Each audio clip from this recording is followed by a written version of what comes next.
सीतारमण ने अपने बजट भाषण में ये जिक्र किया था कि नया इनकम टैक्स बिल जल्द ही संसद में रखा जाएगा और इसके बाद आयकर से जुड़े नियमों में बड़े बदलाव हो सकते हैं।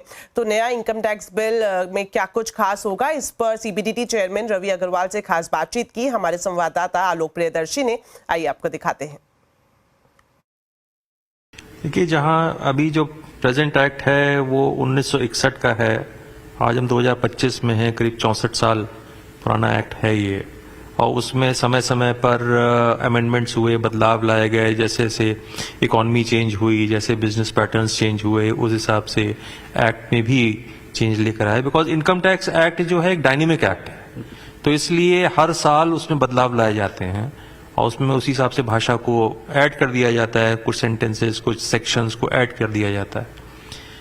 तो 64 साल जो पुराना एक्ट है उसको अब समय है कि उसको एक नए एक्ट में परिवर्तित करें और सरल भाषा में जो उसको टैक्स पेयर्स को अवेलेबल कराएं, जिससे कि उनके लिए सहूलियत हो। ईज ऑफ डूइंग बिजनेस के कंटेक्स्ट में भी वो एक इम्पॉर्टेंट चीज है कि एक कंसिस्टेंसी रहे और कंसाइज रहे वो एक्ट।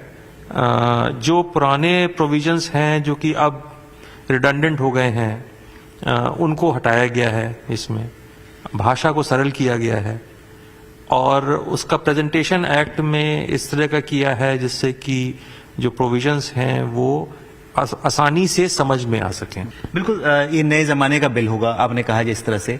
तो नए जमाने की जो बहुत सारी चीजें हैं, आर्टिफिशियल इंटेलिजेंस है, डिजिटल इकोनॉमी है, इन सब को लेकर कितना इसमें समावेश किया गया है, कितने इसको लेकर रेडी है ये नया बिल सर? देखिए, जैसे मैंने कहा कि इनकम टैक्स एक्ट जो है डायनेमिक एक्ट है, तो 2014 के बाद तो बहुत ज़्यादा इसमें जो टेक्नोलॉजी थी, टेक्नोलॉजी ड्रिवन काफ़ी एक्ट हो गया है। आज के समय में हम देखें तो जितना AIS हुआ या 26AS हुआ, जो ऑनलाइन पेमेंट्स हैं, ये सब चीज़ें इसके अंदर ऑलरेडी हैं। जो एग्जिस्टिंग एक्ट है उसके अंदर ऑलरेडी इसको समावेशित किया हुआ है। इसी तरह से जो हमारी रिपोर्टिंग एजेंसीज हैं, वो जो इंफॉर्मेशन डिपार्टमेंट के साथ साझा करती हैं, वो सब भी डेटा ड्रिवन है, टेक्नोलॉजी ड्रिवन प्रोसेस है। तो वो उसको यहाँ पर भी अडेप्ट किया गया है। सरकार में का तो यही मंशा है और उनका जो है यही विश्वास है कि ज्यादा से ज्यादा लोग अब नए सरल रिजीम में आएंगे। और खासतौर से जब अब इस साल टैक्स स्लैब्स को भी नए स्कीम में रखा गया है, तो मेरा विश्वास है कि ज्यादा से ज्यादा लोग कितना आ सकते हैं सर? नए टैक्स रिजीम में कितने आ सकते हैं? 74-75% हैं, बट जो